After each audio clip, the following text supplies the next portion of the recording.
தமிழ்நாடு செய்திகளுக்காக செய்தி வாசிப்பவர் பாரதி கண்ணையா.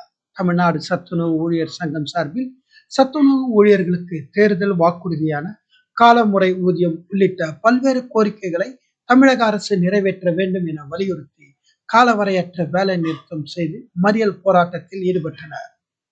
தமிழக முதலமைச்சர் கடந்த 2021ஆம் ஆண்டு தேர்தல் கால வாக்குறுதியாக அறிவித்த 313 வாக்குறுதியான சத்துணவு ஊழியர்களுக்கு காலமுறை ஊதியம் மற்றும் குடும்ப பாதுகாப்புடன் கூடிய ஓய்வூதியம், மேலும் பணிக்கால அமைப்பாளர்களுக்கு 5 லட்சம் மற்றும் சமையல் உதவியாளர்களுக்கு 3 லட்சம் என்பன உள்ளிட்ட பல்வேறு கோரிக்கைகளை தமிழக அரசு நிறைவேற்ற வேண்டும் என சத்துணவு ஊழியர்கள் சங்கம் சார்பில் தொடர்ச்சியாக போராட்டங்கள் நடத்தப்பட்டு வரும் நிலையில் தமிழக அரசு அதனை நிறைவேற்றாமல் செயல்பட்டு வரும் போக்கினை கண்டித்து தமிழக அரசுக்கு எதிராக தங்களது கோரிக்கைகளை முன்வைத்து மறியல் போராட்டத்தில் ஈடுபட்டனர்.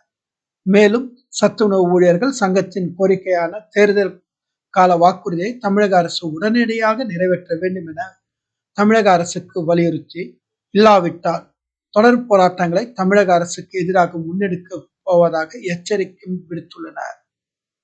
எமது சிறப்பு செய்தியாளர் RJ சுரேஷ்குமார்.